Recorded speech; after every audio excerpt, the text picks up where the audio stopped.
Je m'appelle Penny W. Brott et en 2015, j'ai eu une expérience de mort imminente lorsque j'ai eu une réaction allergique et que j'ai arrêté de respirer. J'étais allé à l'hôpital. Je ne savais pas à quoi je faisais une réaction et j'avais un EpiPen parce que j'avais une allergie connue aux fruits de mer. Je l'ai donc utilisé. Je suis arrivé à l'hôpital. L'infirmière qui était là le savait, car elle avait travaillé dans cet hôpital et elle était un peu inquiète du type de soins que je recevrais, pas nécessairement de l'hôpital, mais de cette infirmière en particulier. Et donc, lorsque je suis entré, elle m'a dit « Tu sais pourquoi tu dois voir un médecin ?» J'étais en train de halter et je regardais vers le haut et je ne pouvais pas respirer, donc je pouvais à peine parler. Je pensais « Je fais une réaction allergique » et j'ai posé l'EpiPen vide sur le comptoir pour qu'elle puisse voir que je l'avais utilisé. Elle a dit « Eh bien, si tu l'as utilisé, pourquoi es-tu venu ici ?» Et je me suis dit « Oh génial, je vais mourir. » Elle ne comprend même pas les bases de l'anaphylaxie. Et pour être juste, nous ne voyons pas beaucoup de cas d'anaphylaxie aux urgences, mais nous en voyons quand même. Donc elle me prend en charge et me dit « Nous n'avons pas de lit, donc je vais te mettre dans un fauteuil roulant. » Ils avaient une chambre propre, mais pas de lit. Je lui ai répondu « Non, j'ai besoin d'un lit. » Elle a répondu « Non, tu n'as pas à attendre d'avoir un lit. » Alors, elle m'a mise dans un fauteuil roulant et m'a emmené dans un couloir qui menait aux toilettes et au bureau du médecin. Il n'y avait personne là-bas. Et je me suis retrouvé seul dans ce couloir où personne ne pouvait me voir et j'allais de mal en pis. Je devais regarder vers le haut pour pouvoir respirer et je pensais « Je vais mourir. » Heureusement, les EpiPen viennent en paquets de 2. Donc je suis allé aux urgences, j'ai pris la 2e dose et cela m'a maintenu ainsi pendant, je ne sais pas, peut-être les 15 minutes suivantes. Puis, j'ai commencé à avoir un stridor, qui est un bruit de respiration très aigu, que l'on entend lorsque les voies respiratoires se ferment. Une médecin a entendu cela et a pointé la tête dans le couloir en disant « Mon Dieu !» Elle a alors couru dans le couloir, a pris le fauteuil roulant, m'a emmené dans une pièce qui avait un lit et m'y a installé. Et maintenant, comme je suis en anaphylaxie, mes veines se sont aplaties. Ils ne peuvent pas me mettre de voie intraveineuse. C'est une très, très mauvaise position. Alors elle a dit « Allons traverser le couloir. » Et j'ai pensé « Oh non, ils vont terminer avec des infirmières de chaque côté, essayant de me mettre des voies intraveineuses. » Et elle n'était pas très précise. Je pensais que je n'allais pas tenir plus longtemps. On m'injectait des doses de Benadryl et de stéroïdes et encore de l'épinéphrine et encore de l'épinéphrine. Lorsque mon mari est arrivé, il est entré et je suis assise sur le lit, regardant vers le haut et en pleurant parce que je ne pouvais pas respirer. Alors, il a appelé le médecin et lui a dit « Tu dois faire quelque chose, elle va arrêter de respirer. » Le médecin a répondu « Oh non, nous n'avons pas beaucoup de temps. » Je me souviens d'avoir entendu ça et puis tout a commencé à se sentir comme si j'étais dans un tunnel ou quelque chose comme ça. Pas un tunnel de lumière, mais comme quand on s'évanouit, cette sorte de sensation distante où les voix semblent très éloignées. J'ai pensé « C'est fini ». Alors j'ai arrêté de respirer et je me suis effondré. Ils ont appelé le code d'urgence. À ce moment-là, j'étais hors de mon corps, regardant en bas, et je ne me reconnaissais pas. Et j'ai pensé « Oh mon Dieu, elle est dans un très mauvais état. C'est elle qui est en crise. J'espère qu'elle va bien. » J'ai vu tout le monde entrer en courant, et tandis qu'ils entraient, mon mari se faisait pousser hors de la chambre. Et c'était tout, je ne me suis pas réveillé. Alors, ils m'ont plongé dans un coma et mise sur un respirateur. Ils m'ont mise dans un vol de sauvetage vers Lexington. Ils m'ont mis une voie intraveineuse dans le tibia, quelque chose que je ne savais pas que l'on pouvait faire. C'est curieux, si c'est une infirmière, on penserait qu'elle le saurait. Mais oui, elles ont une petite dremel et elles visent cette chose directement dans le tibia et peuvent te donner des médicaments de cette façon. Ensuite, ils m'ont emmené à Lexington et j'ai passé, 5 jours dans le coma induit avant de pouvoir sortir du respirateur. Mais pendant ce temps, la première chose qui s'est passée, c'est que j'ai repris conscience et j'étais dans la voiture de ma sœur. Elle vivait dans le Wisconsin à l'époque et elle conduisait pour arriver au Kentucky. Il pleuvait des cordes à cette heure tardive de la nuit. Et j'ai pensé, que fait-elle dehors si tard? Le temps est horrible, je me demande si quelque chose est arrivé aux enfants. Ensuite, elle s'arrête à une station-service, sous un auvent, met la main dans son sac à main et sort son téléphone. Alors je me suis penché en avant et j'ai vu ce qu'elle portait. Je ne voulais pas l'effrayer, parce que je savais que quelque chose n'allait pas avec moi. Je ne pouvais pas me sentir assise contre le siège. Je ne me sentais pas idiot, comme je me sens maintenant. Je savais juste que quelque chose était étrange. Alors je me suis penché et ses vêtements étaient tous froissés et dépareillés. Je me demande, qu'est-ce qu'elle aime mettre dans le noir? Que se passe-t-il ici? Tu sais, à ce moment-là, elle sort son téléphone et écrit « Attends fille, j'arrive », ce qui était assez intéressant car je l'ai vue après être sortie du coma. Et tu sais, j'ai eu une confirmation de ça. Ensuite, tu sais, je l'ai vue et j'étais à nouveau dans ce endroit sombre. Donc, je suis dans cet endroit et c'est sombre. Comme beaucoup de gens, je n'ai pas vraiment expérimenté l'obscurité totale, mais c'était complètement noir et je ne pouvais pas déterminer à quel point c'était grand, à quel point c'était petit, parce que c'était tellement sombre. Mais j'avais une image de moi là-bas, d'une certaine manière, et je savais que je ne me tenais sur rien ni allongé sur rien, et je ne pouvais pas comprendre ce qui me retenait. Alors, j'ai essayé de bouger. Au départ, je l'expérimentais de l'extérieur, mais ensuite, je reviens et j'essaie de bouger. Mais je ne peux pas. Je sens que quelque chose m'arrête et j'ai vraiment l'impression de devoir lutter pour respirer et je suis super claustrophobe. Alors, ça m'a beaucoup effrayé et j'ai eu une sorte de crise de panique. Puis, j'appelle cela le sommeil profond.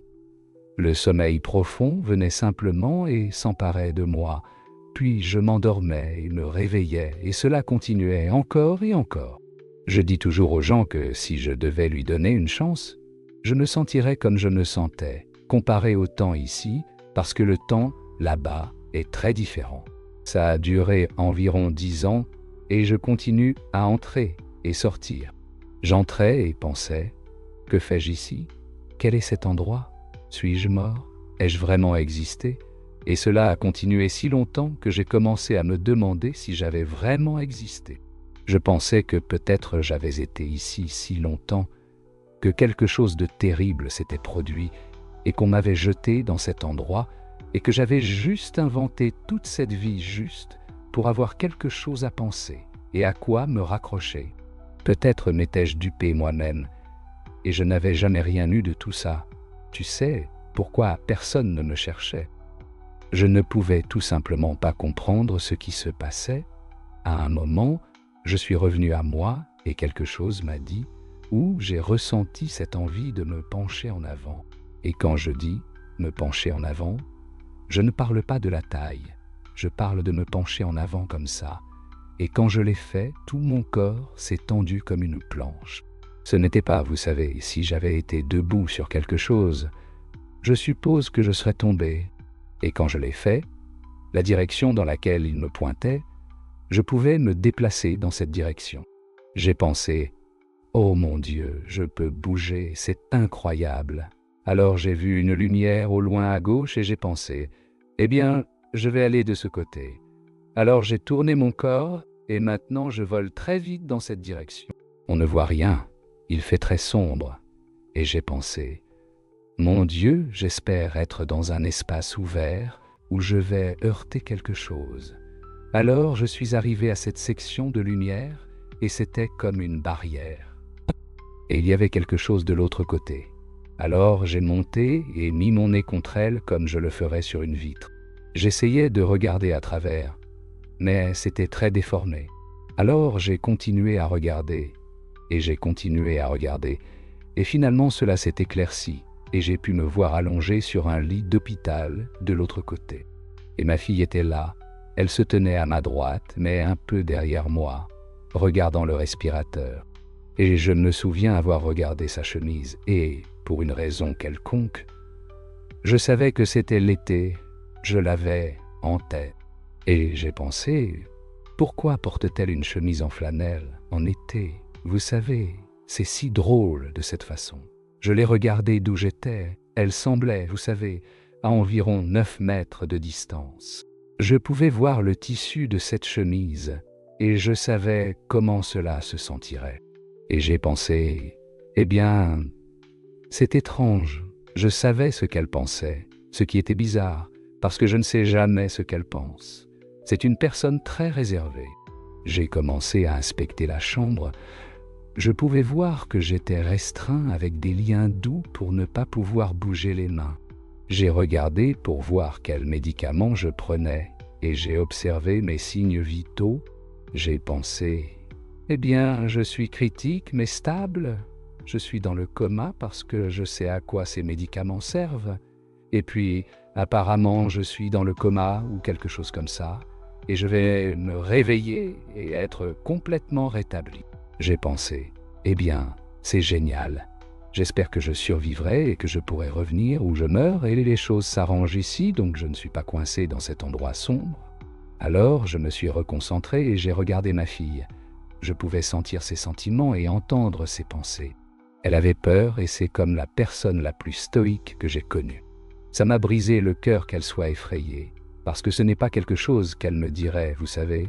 Alors j'ai tendu mes mains pour l'attraper et l'attirer vers moi, et l'enlacer, mais mes mains ont frappé le mur, et j'ai simplement perdu le contrôle. Et j'ai pensé, tu sais, je ne sais pas ce qui se passe ici. J'étais sûr que tu sais, cela avait quelque chose à voir avec Dieu. Et j'ai pensé, que fais-tu? Pourquoi me tourmentes-tu comme ça? Qu'ai-je fait pour mériter cela? J'étais si frustré et en colère que j'ai de nouveau été absorbé par l'obscurité. Et alors je me réveille à nouveau et je pense, eh bien, tu sais comment te déplacer. Allez, je tourne à gauche, j'arrive vers la lumière et à la barrière. La barrière, au lieu d'être dure cette fois, est plutôt comme une bulle. Alors je mets ma main pour la toucher et je la traverse. Et j'ai pensé, oh, c'est génial. Alors, je la traverse avec l'autre main et je pense, eh bien, je vais entrer là-dedans. Et je l'ai fait, je suis passé directement et j'étais au-dessus de moi, regardant vers le lit et je pensais, bien, j'ai réussi. Que dois-je faire maintenant? Dois-je me coucher sur moi-même et je serai de nouveau aspiré, puis je me réveillerai et tout ira bien, ou quoi? Pas d'instruction ni rien, c'est fou. Alors je me suis regardé et j'ai pensé, tu sais, je dois la réveiller, c'est tout. Si je la réveille, je serai automatiquement aspiré à nouveau. Et puis je me suis regardé dans le lit et j'ai essayé de lui ouvrir les yeux. J'étais comme, allez, ouvre les yeux. J'essayais juste de le faire, mais ça n'arrivait pas. Et alors je commençais à m'énerver. Et j'ai pensé, eh bien, calme-toi, tu ne veux pas t'énerver et être aspiré à nouveau. Et alors j'ai pensé, j'essaie, c'est trop grand. Faisons en sorte qu'elle bouge son doigt. Tu sais, ce serait déjà quelque chose. Et alors je regardais mon doigt sur le lit. Et j'étais comme, allez, bouge ton doigt. Mais elle ne bouge pas son doigt. Tu sais, c'était la chose la plus frustrante que j'ai jamais faite de ma vie. Et alors je me suis fait aspirer à nouveau, mais juste jusqu'à l'autre côté du mur. Je ne me suis pas fait aspirer complètement. J'ai commencé à penser, d'accord, cela ne peut pas être accidentel. Je dois être ici pour une raison. Il doit y avoir quelque chose que je suis censé découvrir ou apprendre. Comment suis-je arrivé à cet endroit? Et c'est comme si de mon esprit sortait. Tu as créé cet endroit. Et cela ne m'a même pas surprise. Je l'ai entendu et j'ai pensé, c'est vrai, je l'ai fait. Alors quand j'étais de ce côté, après mon divorce, je m'étais un peu renfermé sur moi-même parce que ça m'avait fait très mal. Et encore plus avec l'abandon des enfants. Ça m'a brisé le cœur et j'ai pensé, je n'aurai jamais une autre relation. Je ne socialisais de toute façon avec personne en dehors du travail. J'ai de l'anxiété sociale et répondre au téléphone me stressait beaucoup et à chaque fois, c'était de pire en pire. J'avais donc construit un mur autour de moi pour me protéger de tout nouvel affront. Les choses que tu construis ici s'accumulent dans le ciel et tu dois les affronter, qu'elles soient bonnes ou mauvaises. Et c'était ça. C'était la manifestation physique de cet isolement. La prison que j'avais bâtie et dans laquelle je m'étais enfermé, pensant que j'étais en quelque sorte en sécurité. C'était peut-être vrai.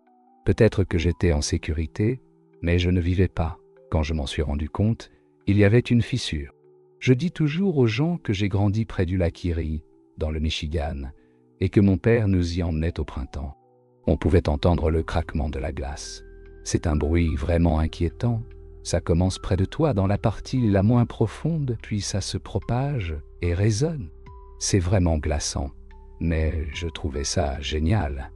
À l'endroit où la fissure s'est formée, la lumière a commencé à entrer. J'étais sur la lune et je me suis dit « Mon Dieu, je vais en sortir, je vais m'en sortir, c'est génial ». Alors, tout cela s'ouvre presque comme un œuf. Cet esprit grand et brillant commence à venir vers moi et je pense « Mon Dieu, il y a d'autres personnes ou des choses, peu importe ici.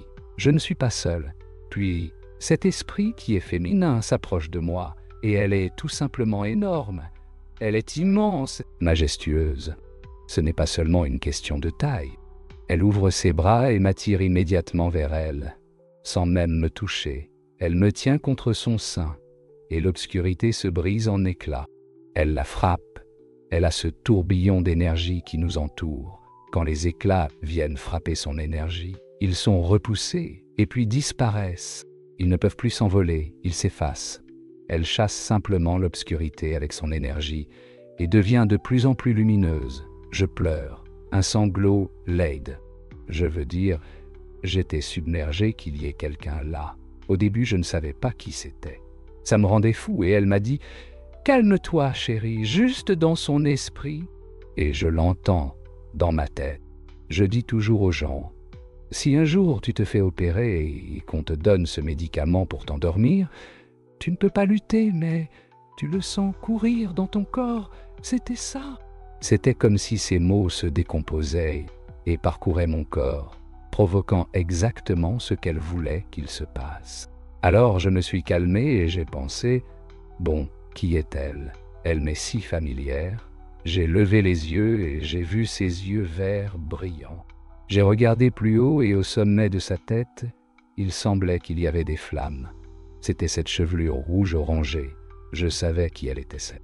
Je dis « Mon Dieu, c'est ma grand-mère. » Je dis toujours aux gens qu'elle était une personne incroyable. Dans la vie, c'était une force, les gens l'aimaient ou la détestaient. Elle avait travaillé dans une usine de laminage d'acier, dans des conditions horribles. Une de ses amies a eu le bras coincé dans la machine et l'entreprise l'a renvoyée quand elle n'a plus pu travailler. Ils n'ont pas payé ses frais médicaux, rien du tout. Ma grand-mère était furieuse à ce sujet. Alors, elle a décidé de créer un syndicat, et cela était en 73, peut-être en 74. Cette usine de laminage d'acier en particulier était principalement composée de femmes. Maintenant, les usines avec des hommes avaient des syndicats, mais celle-ci non. Donc elle travaillait pour y parvenir. Une nuit, elle ne rentra pas à la maison, elle ne rentrait pas. Je restais sur le porche, attendant. Je ne cessais de parler à ma mère en lui disant « Elle n'est toujours pas arrivée, il commence à faire nuit, et tu sais qu'elle est toujours là avant qu'il ne fasse nuit. » Alors, ma mère a commencé à s'inquiéter. Finalement, une longue voiture noire est apparue. La porte s'est ouverte, ma grand-mère est sortie et elle s'en est allée. Mon père est sorti pour la chercher et elle vivait dans l'appartement au-dessus de notre maison. Elle a dit que les propriétaires de l'usine étaient venus la chercher, l'avaient emmenée au fleuve Détroit et lui avaient dit que si elle ne démissionnait pas, c'était comme ça que ça finirait. Donc elle a continué jusqu'à ce qu'elle réussisse à créer le syndicat. Car c'était ma grand-mère, elle avait ce que mon mari appelle un sens de la justice hyper développé. Et moi aussi je l'ai. Donc c'était incroyable de la voir dans ce rôle. Elle est morte quand j'avais 9 ou 10 ans. Alors je l'ai regardée et je lui ai dit « Es-tu vivante ?» Et elle a dit « Je suis vivante. » Elle a dit « La mort n'existe pas. Tu le sais, tu l'as appris. » Et je lui ai dit « Non, je ne crois pas. » Et elle a dit « Oui, tu as appris cela quand tu étais très petite. Souviens-toi-en » Et je lui ai dit « Non, je ne pense pas avoir jamais appris cela. » Et elle a répondu L'énergie ne peut être créée ni détruite. Elle change simplement de forme. C'est la loi de Dieu, prêtée par l'homme. Et je lui ai dit, bien sûr, cela a beaucoup de sens. Tu sais, nous espérons tous cela, mais je ne ressentais pas de certitude réelle que cela soit vrai.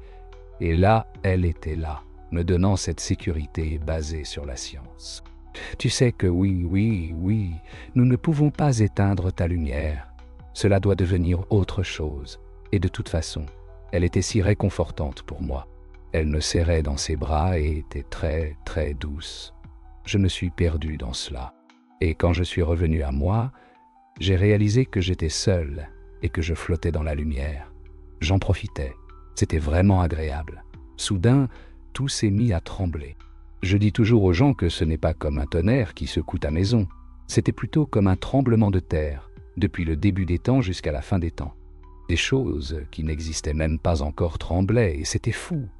Je pouvais le sentir jusqu'à la moitié de mon corps. Ça me rappelait si tu es déjà allé à un spectacle aérien et ces gros avions passent au-dessus, tu peux le sentir dans tes organes et dans tes os. C'était comme ça. Et j'ai su que c'était Dieu. Alors, j'ai essayé de commencer à penser aux bonnes choses que j'avais faites, car c'était comme s'il pouvait lire dans mes pensées. Tu sais faire ressortir quelque chose de bon parce que je ne sais pas, je veux dire, il y a eu des choses mauvaises, et je ne veux pas qu'il commence par ça.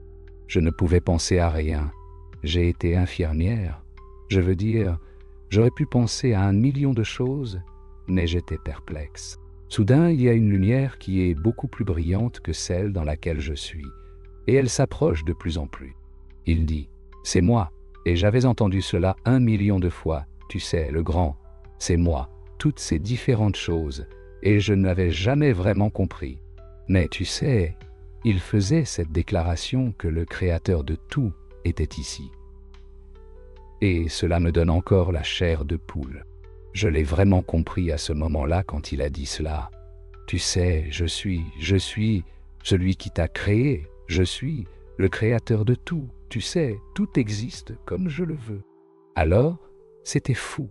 Et ensuite, je suis toujours en train d'essayer de penser à des choses bonnes. Je n'ai rien. Et alors, j'ai cette sensation que nous allons regarder ma vie et il commence par le bon, ce que j'ai apprécié. Montre une situation où je suis dans un magasin et la dame devant moi n'a pas assez d'argent pour payer ses courses, juste des centimes. Elle essaie de déterminer ce qu'elle pourrait rendre et je me souviens comment cela m'a touché parce que j'ai été cette mère célibataire pendant des années. Tu sais, on rend toujours ce dont on a besoin, pas ce que ton enfant aimerait. Alors elle dit, « Eh bien, tu sais, et tu la vois rendre comme de la crème hydratante ? Et tu sais, elle ne va pas rendre les macaronis au fromage pour les enfants. » Et je lui ai dit, « Oh, moi aussi, j'ai vécu cela. » J'ai fouillé dans mon sac pour ce qui lui manquait et je le lui ai donné, mais elle ne voulait pas le prendre. Elle était très gênée. Et je lui ai dit, « C'est bon, moi aussi j'ai vécu cela. Prends-le, ne rends rien. » Ça m'a brisé le cœur pour elle. Et il m'a montré que cette situation se déroulait des années auparavant. Elle travaillait comme bénévole dans une banque alimentaire. Et cette femme n'avait pas assez de nourriture. Elle se sentait humiliée et honteuse. Et elle a dit, « C'est bon, moi aussi, j'ai vécu cela. » Je prends les courses de cette dame et je pense, « Waouh, je n'ai jamais pensé au futur. » Je pensais que c'était une bonne chose à faire ce jour-là, mais je ne pensais pas que cela l'affecterait elle ou quelqu'un d'autre. Je veux dire, j'avais fait des choses beaucoup plus grandes, et je pensais un peu à ça. Je me suis dit, « Waouh, j'ai fait ce grand rien. » Tu veux parler de cette chose incroyable que j'ai faite. Non seulement ça, mais c'était cette chose qui m'a expliqué que ton but est ton but au moment où tu es. Ce n'est pas quelque chose d'énorme, de grandiose. Tout le monde essaie de comprendre où tu en es en ce moment, qui tu peux aider. Et c'était l'importance que je n'ai pas ignorée. Et puis il me montre le mauvais et c'était cette femme avec qui j'ai travaillé qui était terrible. Si tu étais un patient, tu ne voulais pas de cette infirmière. Si tu travaillais dans un couloir, tu ne voulais pas travailler avec elle. et elle ne semblait tout simplement pas très attentive à ses patients. Je répondais toujours à ses appels et à ses alarmes intraveineuses. Je ne lui disais jamais rien de négatif. Je ne parlais jamais d'elle parce que je déteste les potins. Mais dans mon cœur, je lui en voulais. Et Dieu m'a montré toute sa vie et les choses que son père lui avait faites pendant des années. Je veux dire, c'était incroyable qu'elle ne soit pas une psychopathe. Et ici, après avoir été utilisée et blessée toute sa vie, à quoi décide-t-elle de consacrer sa carrière? Aider d'autres personnes, et je pensais, elle fait un grand travail. Non, mais je veux dire, compte tenu d'où cela vient, elle s'en sort très bien. Dieu dit, tu dois contrôler tes pensées. Tu as toutes ces pensées négatives à son sujet, et cela génère de l'énergie. Tu lui imposes cela, et tu rends plus difficile pour elle d'être celle que je voulais qu'elle soit. Tu l'enchaînes. Je me suis senti si mal. Je pensais que je faisais très bien en ne disant pas ces choses, en ne colportant pas des rumeurs et en n'étant pas haineux envers les gens. Mais si tu gardes cela en toi, tu leur fais du mal de la même manière. Et il dit, tu sais, tu dois chercher le bon en elle et en tirer parti. Alors je me suis senti si mal de ne pas l'avoir fait, parce que j'avais l'occasion de le faire. Tu sais, de signaler quoi que ce soit de positif qu'elle ait fait. J'aurais pu le faire, et cela m'a changé à ce moment-là. Il y a 1 million de choses qui se passent dont je ne peux jamais parler parce que cela prendrait des semaines. Mais de ce côté-là, tu peux penser à créer, et j'ai pensé à souligner cela davantage dans des vidéos. Donc, si je pensais à des fleurs apparaissaient, et chaque fleur avait sa propre chanson et son propre parfum. La fleur dépassait vraiment la fleur, comme si elle en sortait, rayonnante. Et elles avaient toute cette chanson qu'elles chantaient. Chacune chantait une partie différente. Mais ce n'était pas une cacophonie ni rien. Tout s'assemblait très bien, et cela m'a surpris. J'ai pu voler à travers ce pré avec Dieu, et nous survolions cette eau, et lui s'enfonçait. Alors je l'ai suivi, et nous nous sommes immergés dans l'eau. Nous sommes sortis, et nous étions encore secs. Nous pouvions voler dans les airs. Et il y avait des oiseaux qui passaient à nos côtés. C'était fou, mais je n'en parle jamais. À ce moment-là, j'essayais de décider, tu sais, si je fais confiance à Dieu et si je voulais laisser Dieu entrer. Parce que je savais qu'il me connaissait et savait tout sur moi. Je ne savais tout simplement pas si je voulais laisser ce type de pouvoir avoir une quelconque influence sur moi. Alors j'étais là, debout, et j'ai dû prendre cette décision. Tu sais, je vais me remettre à Dieu. Et j'ai pensé, d'accord, je le ferai. Son énergie, cette lumière a traversé mes orteils, a grimpé le long de mes jambes jusqu'à ma taille, et c'était comme un manteau qui tourbillonnait en moi, guérissant des blessures et toutes ces choses dont je ne me souvenais même pas qu'elles étaient des problèmes. Elle a monté, m'a entouré le cœur, a grimpé le long de ma gorge et de ma bouche, et j'ai pu chanter ces belles chansons. Et j'ai pensé, d'où ça vient? Je suis une chanteuse terrible. Puis ça est monté et était sur le point de sortir de mes yeux. C'était si chaleureux, si tolérant et aimant que je ne voulais pas le laisser sortir. Alors j'ai fermé les yeux, et ça a filé à travers mes cils et mes paupières, et a frappé la lumière qui était Dieu à l'extérieur de moi. Ensuite ça est vite revenu, a grimpé toutes les différentes courbes de mon cerveau et l'a illuminé. Tout ce que je n'avais jamais compris, je l'ai compris. Et tout ce que je ne savais pas, je le savais pas. Je le savais. Et tu sais, il a bloqué le fait que je ne pouvais pas avoir ce retour, mais c'était incroyable. À ce moment-là, comme si tout avait enfin du sens. Donc nous avons traversé ce moment. Nous allions faire ce voyage. Et je ne comprenais pas si nous allions partir. Et que j'allais rester pour toujours, ou ce qui allait se passer. Mais je savais que je devais prendre une décision sur cette partie aussi. Et je ne sais pas, ça m'irritait un peu à l'intérieur et j'ai pensé, attends 1 minute, tu sais, tu m'accables avec tout cet amour et cette bonté et ces choses.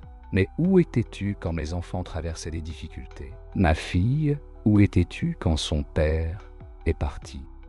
Tu sais, Où étais-tu quand il marchait tous les jours jusqu'à la boîte aux lettres pour recevoir quelque chose qu'il leur avait promis et qui n'est jamais arrivé? Où étais-tu? Tu sais, il y a eu une chose pour moi de me battre pour ce divorce, mais c'était des enfants, tu sais, ce sont des enfants innocents. Où étais-tu? C'était direct et j'étais en colère, et il n'a même pas bronché à ce sujet. Tu sais, il a compris et a dit « Ma chérie, tu m'as complètement mal compris, laisse-moi te montrer ». Et donc ça avance rapidement, et je peux voir que je suis assise dans le siège des gradins à côté de mon fils. Mon petit-fils aîné joue au football. Alors au moment où j'ai arrêté de respirer et que j'ai eu tous ces problèmes médicaux, il avait 2 ans. Mais dans cette vision, il en a 5. Et donc il court d'un côté à l'autre du terrain. Je me souviens de le regarder et de voir le soleil sur sa peau et dans ses cheveux et simplement penser « Waouh, il est si vivant, tu sais, et il court ». Mon fils me regarde et dit « Maman, je vais être le père qu'il mérite ». Et je pensais « Oh, tu es en train de briser ce dîner, tu es en train de briser ce cycle de foyers brisés et de parents absents. Et tu le fais à travers mes enfants, et ça m'affecte encore à chaque fois. J'ai pensé, eh bien, si nous devions être la génération qui endurait cette douleur pour pouvoir renverser la situation, ça me va, et ça avait du sens pour moi. Depuis lors, j'ai partagé cela avec mon fils. Alors, quand mon petit-fils avait 5 ans, j'étais à un match de football, et mon fils m'a regardé et a dit cela. J'ai pensé, eh bien tu sais, parce que tu t'éloignes beaucoup, si tu as une expérience fantastique, plus tu t'en éloignes, plus tu commences à la remettre en question. Mais cela a confirmé que c'était la confirmation de Dieu pour moi à ce moment-là. Il m'a dit, avance, tu sais, tu es sur la bonne voie, et c'était très important. Quand j'ai vu ça, j'étais complètement prêt à me laisser être sans vulnérable devant Dieu. Et alors, j'ai ouvert les yeux, il m'a pris la main, et nous avons commencé à parcourir les spirales de mon ADN. Je regardais tout en traversant, et bien sûr, je te vois. Il a répondu « non » et a désigné ce point dans mon ADN. Il m'a dit « juste là, tu me vois ?» J'ai regardé et je l'ai vu, il était là, dans cette partie de notre ADN que l'on appelle l'ADN poubelle, dont nous ne savons pas ce qu'elle fait. Et c'était drôle parce qu'il ne s'était pas écoulé tant de temps que cela depuis que j'avais lu sur l'ADN poubelle, et il était juste là. J'ai pensé « Oh mon Dieu, tu es en moi » et il a répondu « Oui, je suis ton père tout comme ton père est ton père. Tu peux dire qu'il ne l'est pas, mais nous pourrions faire des tests et le découvrir. Donc tu sais, il est ton père biologique, que tu veuilles l'admettre ou non. Et je suis ton père, que tu veuilles l'admettre ou non. » Et à ce moment-là, j'ai su que si nous traversions cela, je resterais. Et j'ai dit, d'accord, je suis partant, restons. Parce que cette inclinaison est toujours de faire ce qui semble le mieux, et ce qui semble le plus juste. Je me suis senti tellement aimé et accepté. Je n'avais rien d'autre à faire. Je n'avais pas besoin de réaliser un exploit de plus. Je pense que beaucoup d'entre nous ont cette idée qu'il faut constamment faire quelque chose. Pour que Dieu t'aime, il faut faire quelque chose qui soit à la hauteur. Et ce n'était pas le cas. Il m'a aimé parce qu'il m'a créé, tu sais, et m'a adoré et m'a conçu. Je me souviens avoir pensé, tu sais, combien de temps a-t-il pensé à moi? Parce que j'ai pensé à mes enfants avant de les avoir, et quand je suis tombée enceinte pour la première fois, comment ils seraient et comment serait leur vie? Et je pensais que cela ne devait pas être très différent pour Dieu. Tu sais, il te tisse et doit te voir vivre ta vie. J'ai pensé, combien de temps a-t-il pensé à moi avant de décider de me créer? Il m'a créé délibérément. Il aurait pu créer une autre personne, mais j'ai un but et je ne l'avais jamais compris. Je me suis retourné et j'ai pensé, tu as gaspillé ta vie, oui, tu es infirmière et tu élèves de bons enfants, mais tu n'as pas accompli ton but. Et si tu te déconnectes maintenant, je veux dire, c'est comme tricher, tu abandonnes simplement, tu deviens une personne qui abandonne. Et je ne voulais pas être une personne qui abandonne. J'avais l'impression que je n'avais pas embrassé tout ce que je suis en tant que création de Dieu, en construisant ce mur autour de moi. Alors j'ai pensé que je pourrais revenir en arrière, sans savoir comment. Je me suis demandé, pourrais-je revenir en arrière et abattre ce mur? Et j'ai pensé, oh, je pourrais le faire, ce serait un début. À ce moment-là, j'ai pris la décision de revenir, et il a immédiatement commencé à s'éloigner. Je pouvais sentir cette distance, et j'ai commencé à pleurer. J'ai pensé, attends, tu sais, laisse-moi me souvenir de ça. J'ai besoin de m'en souvenir, sinon je n'aurai aucun espoir. Puis, je me réveille, je suis dans la chambre d'hôpital. Il y a une infirmière assise à côté de mon lit et elle me dit « Oh, tu es revenu ?» Je la regarde et je lui dis « J'étais avec Dieu ?» Elle répond « Oh, c'est bien, ma chère. » Je précise « Non, je veux dire, il y a une minute, j'étais avec Dieu. » Elle dit « Oh, c'est bien, laisse-moi aller chercher ta famille. » Elle va donc chercher ma famille. Et je lui répète « J'étais avec Dieu, je veux dire. » il y a une minute, j'étais avec Dieu. Et il me regarde et dit « C'est bien », tout en se tournant vers l'infirmière. Elle dit « Eh bien, peut-être que tout le monde devrait partir, vous savez. Elle a été sans respirateur pendant un certain temps. Nous ne voulons pas l'épuiser. » Elle demande alors à tout le monde de quitter la chambre. Elle quitte la pièce, éteint les lumières et tire le rideau devant le mur de verre de cette chambre pour qu'il puisse toujours me voir. Et c'est alors que Dieu réapparaît dans la chambre et j'ai eu peur et j'ai crié. Car je ne m'attendais pas à ce qu'il apparaisse subitement. Et il a ri. Je lui ai dit « Oh, tu m'as fait peur. » Il rit et dit « Pourquoi t'ai-je fait peur ?» Je lui ai dit « Je pensais que tu étais parti. » Il a répondu « Je ne pars jamais. » Je lui ai dit « Eh bien, je sais que tu ne pars jamais, mais tu n'apparais pas subitement dans une chambre. C'est surprenant, tu sais. » Et il trouvait ça drôle. Alors il m'a passé ce message et m'a dit « Je veux que tu partages ce message avec le monde. Tu sais que je suis Dieu le Créateur et que tu es fait avec un but pour un but. Et il est revenu pour me le donner. » Je suis resté malade pendant 2 ans et demi. J'ai eu 18 épisodes d'insuffisance respiratoire. Nous ne comprenions pas ce qui se passait. Nous n'arrivions pas à l'arrêter. Nous avions juste le temps d'arriver à l'hôpital pour qu'il m'intube. À un moment donné, ils me connaissaient suffisamment pour que, quand ils m'ont vu entrer, ils ont immédiatement commencé à tirer sur le chariot d'urgence. C'était horrible. J'ai donc eu ça 17 fois, plus 16, je crois. Puis, la 18e fois, je suis sorti de mon corps à nouveau et j'ai dit à Dieu, « J'en ai fini, je ne veux plus faire ça. Tu sais, soit tu me sauves, soit tu me tues. Mais je ne peux pas continuer comme ça. C'est très dur pour moi. C'est très dur pour ma famille. Je ne sais jamais quand ça va frapper, c'est terrifiant. » Et il m'a dit, « Ce n'est pas moi, Penny. C'est toi. » Et je lui ai demandé, « Qu'est-ce que tu veux dire par je suis, moi? Toi, tu es Dieu. Règle ça, tu sais. » Et il m'a dit, « Comme tu as dit que tu allais revenir, tu as dit que tu allais vivre, que tu allais abattre le mur, et tu n'as fait aucune de ces choses. Je continue à mettre des personnes sur ton chemin vers l'amour et des expériences devant toi, et tu n'agis pas en conséquence. Tu as dit que tu allais revenir et vivre, alors tu reviens et vis ou tu meurs. » Et je lui ai dit, « Tu dois commencer à dire oui. » Et je pensais que c'était ridicule. Je lui ai dit, « Oui, vraiment ?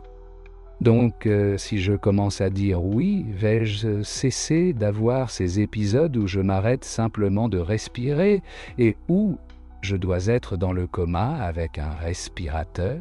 Il a dit « Oui. » Je lui ai dit « D'accord. » « Mais tu es Dieu, d'accord, je vais essayer. » Alors je suis revenu. Et l'un de mes amis qui m'appelait toujours pour voir comment j'allais, m'a appelé. Il me demandait toujours de donner une conférence pour l'Association internationale des études de mort imminente, qui a un groupe de soutien à Simpsons, et je disais toujours non, ou je pensais à une raison pour ne pas le faire, parce que j'ai une terrible anxiété sociale. Et il m'a appelé, et j'ai dit oui, avant de pouvoir m'arrêter, et il était surpris. Il m'a dit « Quoi ?» Je lui ai dit « Raccroche maintenant, je vais inventer quelque chose. Vas-y. » Et depuis ce jour, j'ai dit oui. Je n'ai pas eu un autre épisode d'insuffisance respiratoire. Les choses ont lentement commencé à se calmer. Tu sais, Nous avons obtenu quelques réponses sur ce qui m'arrivait, mais ça a été tout un voyage. Je veux dire, ça a été fou d'abattre ce mur, parce que c'est très effrayant de laisser entrer les gens dans le lit.